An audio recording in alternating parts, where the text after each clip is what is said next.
राधे राधे। कैसा है मेरा ये परिवार?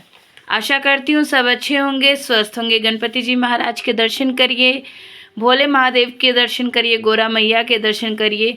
गणपति जी महाराज आप सबके जीवन से कलेश को बहुत बहुत बहुत दूर भगा दे, ऐसी परमपिता परमेश्वर से मैं कामना करती हूँ और प्रभु के चरणों में ऐसे ही मैं अरदास करती हूँ। तो आप सबका जीवन सुखमय हो। तो चलिए वीडियो की शुरुआत करते हैं। वीडियो की शुरुआत करने से पहले अगर आपको ये वीडियो अच्छा लगे तो आप वीडियो को लाइक, शेयर एंड सब्सक्राइब करना ना भूलें और अपने channel Hindu culture Poonam official पे अपना प्यार बनाए रखें। तो चलिए, आज जैसा कि थंबनेल देख के आप लोगों को पता चल ही गया होगा कि हम लोग किस विषय में बात करने वाले हैं। हम लोग बात करने वाले हैं अनंत चतुर्दशी। जी हाँ, अनंत चतुर्दशी बहुत बहुत बहुत ज़्यादा कन्फ्यूज़न। 16 तारीख अनंत चतुर्दशी है या फिर 17 तारीख अनंत चतुर्दशी है। चूँकि जो चतुर्दशी तिथि है वो इस बार 2 दिनों की ही हो जा रही है, 16 सितंबर और 17 सितंबर। तो आगे विषय पे विस्तार से चर्चा करते हैं। तो जैसा कि आप सभी को मालूम है कि जो हमारा हिंदू धर्म है, इसमें जो भगवान को जिसको पालनहार कहा जाता है वो है भगवान श्री हरि, भगवान विष्णु। और अनंत चतुर्दशी की बात हो और भगवान विष्णु की विशेष रूप से पूजा अर्चना ना हो तो ये तो अधूरा हो जाएगा। क्योंकि अनंत चतुर्दशी जो पर्व है वो विशेषकर बप्पा की पूजा का उस दिन समापन होता है और भगवान विष्णु की, माँ लक्ष्मी की विशेष रूप से पूजा अर्चना वंदना की जाती है। तो जैसा कि पहले ही बताया कि इस बार जो चतुर्दशी तिथि है वो 16 और 17 दोनों तारीख की पड़ जा रही है। साधारणतः जो हमारा हिंदू शास्त्र है उस अनुसार अगर आप बात करें तो अनंत चतुर्दशी हर साल भाद्रपद मास के शुक्ल पक्ष की चतुर्दशी तिथि को बनाई जाती है। जो कि इस वर्ष जो आपको चतुर्दशी तिथि है वो 16 सितंबर को दिन 3:11 से ही प्रारंभ, 16 सितंबर को 3:11 दोपहर से ही प्रारंभ हो जा रही है। ठीक है, 16 सितंबर यानी सोमवार। ठीक है, और जो इसका समापन हो रहा है जो आपको अनंत चतुर्दशी तिथि का जो समापन हो रहा है वो 17 सितंबर मंगलवार वाले दिन सुबह 11:45 पे अनंत चतुर्दशी तिथि का समापन हो रहा है। क्योंकि आप सभी को मालूम है कि हम लोग कोई भी व्रत त्यौहार मनाते हैं वो उदया तिथि के अनुसार मनाते हैं। अतः उदया तिथि के अनुसार जो भी लोग अनंत चतुर्दशी का व्रत रखते हैं उन्हें ये व्रत 17 सितंबर को दिन मंगलवार वाले दिन रखना होगा। ठीक है, यहाँ तक आशा करती हूँ आप लोगों को पूरी बात समझ में आई होगी। क्योंकि जो तिथि है वो 16 सितंबर 17 सितंबर को दोनों दिन चतुर्दशी तिथि हो जा रही है, लेकिन 16 सितंबर को दिन से लग रहा है, 3:11 से लग रहा है। अतः उदया तिथि के अनुसार जो अनंत चतुर्दशी का व्रत होगा वो हम लोगों को मंगलवार वाले को 17 सितंबर को रखना होगा। क्लियर? तो अनंत चतुर्दशी वाले दिन विशेषतः पहले ही बता चुकी, विष्णु भगवान की विशेष पूजा अर्चना होती है। और जो हमारा गणेश उत्सव है, बप्पा की जो पूजा अर्चना वंदना का जो ये उत्सव है उसका समापन होता है। और साथ ही अनंत चतुर्दशी वाले दिन एक और बहुत बड़ा महत्व है। वो क्या? वो है 14 गांठों की एक डोर बनाई जाती है जिसे अनंत डोरी भी कहा जाता है। इसे इस दिन पूजा अर्चना कर वंदना करने के बाद हाथों पे बांधा जाता है। कब तक बांधा जाता है? जब तक ये स्वयं ना खुल जाए तब तक बांधा जाता है। ठीक है, तो अब आते हैं पूजा अर्चना वंदना। जो हमारी अनंत चतुर्दशी की पूजा अर्चना वंदना है वो हमें किस अनुसार करनी होगी। तो सबसे पहले, जैसा कि मैं हर व्रत में आपको कहती हूँ, आपको ब्रह्म मुहूर्त में उठना है, स्नान आदि करके अपने गृह कार्य जो भी आपके हैं सबको संपन्न करना है।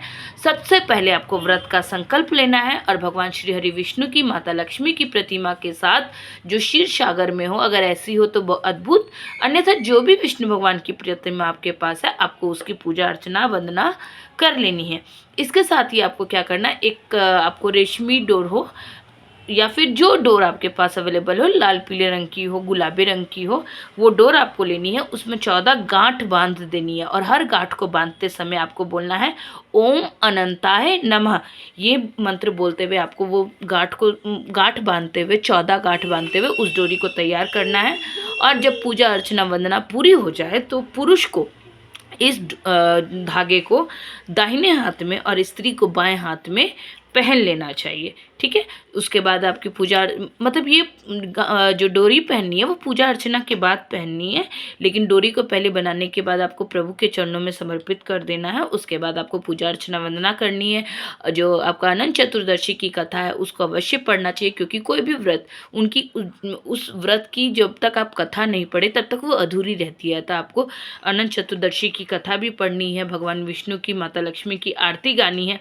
ब्राह्मण को जो भी दक्षिणा, अगर ब्राह्मण से पूजन करवाया तो भी ठीक, अगर नहीं भी करवाया तो भी ब्राह्मण के नाम से कुछ दक्षिणा अवश्य निकाल दें।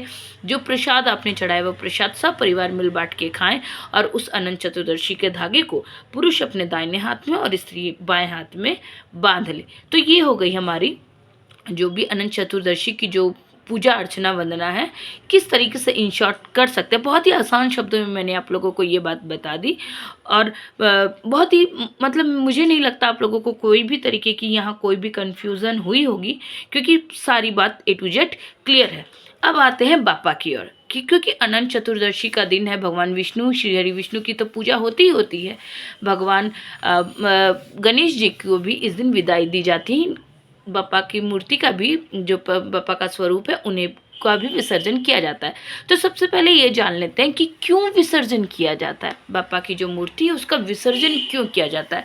तो देखिए, आप सभी को मालूम होगा कि महर्षि वेद व्यास जी ने महाभारत को जो लिखने के लिए उन्होंने गणपति जी को चुना था, और गणपति जी ने गणेश चतुर्दशी वाले दिन से महाभारत को लिखना प्रारंभ किया था, और महाभारत को लिखने में पूरे 10 दिनों का समय लगा था। और जिस दिन, और ये 10 दिन तक कंटिन्यू गणपति जी महाराज महाभारत को लिख रहे थे, और जिस दिन जो महाभारत का समापन हुआ था, महाभारत जिस दिन कंप्लीट लिख दी गई थी गणपति जी द्वारा, उस दिन अनंत चतुर्दशी का दिन था। और चूँकि 10 दिन के अंतराल में कंटिन्यू लिखते रहने के कारण गणपति जी महाराज के जो शरीर का ताप था वो बहुत ज़्यादा बढ़ गया था। इसीलिए वेद व्यास जी इन्हें जल कुंड के पास ले गए ताकि इन्हें शीतलता प्रदान हो, और तभी से ये प्रथा चली आ रही है कि गणपति जी महाराज को गणेश चतुर्थी वाले दिन बैठाया जाता है, और अनंत चतुर्दशी वाले दिन इन्हें जल में विसर्जन किया जाता है। तो आशा करते हैं आप लोगों को क्लियर हो गया होगा कि क्यों होता है इनका विसर्जन। तो आपको इस तरीके जो हमारा अनंत चतुर्दशी है, इस दिन पापा को विदाई देनी है। इस दिन पापा को कहना है कि पापा अगले बरस फिर से आइएगा, और बापा के ऊपर चढ़ी हुई जो भी कुछ, बापा को पहले आपको फूलों से उनका श्रृंगार करना है, उन्हें आपको भोग चढ़ाना है, और उनके जैसे ये प्रभु की मूर्त है, यहाँ आपको 2 बिंदी देनी है। ठीक है, एक रिद्धि और एक सिद्धि के नाम की, जिससे बापा चले भी जाएं तो रिद्धि सिद्धि आपके घर में पूर्ण रूप से, स्थायी रूप से रहें, और अगले बरस फिर बापा आए। तो इस तरीके से आपको अपनी पूजा को करना है, और बापा पे चढ़ी हुई कोई भी दुर्वा घास, जो भी दुर्वा आप प्रभु पे चढ़ाएं, या फिर लाल गुड़हली चढ़ाएं, जो भी आप, जिससे भी आपने प्रभु को अलंकृत किया है, उसे कुछ एक चीज़ को आपको प्रभु की निशानी के तौर पे अपने साथ रख लेना चाहिए, जो क्रमशः आपको 1 साल तक रखना चाहिए, जैसे कि बापा अगले बरस आए तो फिर बापा को आप एकदम उसी एनर्जी के साथ बापा का वेलकम कर सके। तो बस इससे ज़्यादा और कुछ नहीं बोल पा रही हूँ। बस बापा को इस तरीके से आपको अपने दिल से प्रार्थना करके अब बापा को अपने पूरे घर में, अपने सिर पे बैठा के अपने पूरे घर में घुमाना चाहिए, और उन्हें कहना चाहिए कि बापा जाते जाते इस घर के सारे कलह कलेश, सारे दुख, सारी तकलीफ़ें हर ले जाओ, और रिद्धि सिद्धि को स्थापित करके इस घर में आप, इस घर में जितनी पॉजिटिव एनर्जी भर सकते हो बापा, उतनी पॉजिटिव एनर्जी अपने इस घर में भर के जाओ, और अपने इस घर में आशीर्वाद दे के जाओ कि अगले बरस आप फिर से और दुगने उत्साह के साथ और दुगने वैभव के साथ वापस आएंगे। बस ऐसे ही आशीर्वाद और ऐसी ही प्रार्थना बापा से करनी है, और बापा को विदा करना है। तो इस तरीके से आशा करती हूँ कि आपको ये वीडियो पसंद आई होगी, और फिर भी कोई क्वेश्चन हो तो आप मुझसे कमेंट बॉक्स में पूछ सकते हैं। तो एक बार जोर से ज़रूर बोलिएगा, गणपति बाप्पा मोरिया, मंगल मूर्ति मोरिया। अनंत चतुर्दशी की आप सभी को लख लख बधाई। गणपति बाप्पा आप सबके जीवन के सारे कष्ट और कलेश हर ले। गणपति बाप्पा मोरिया।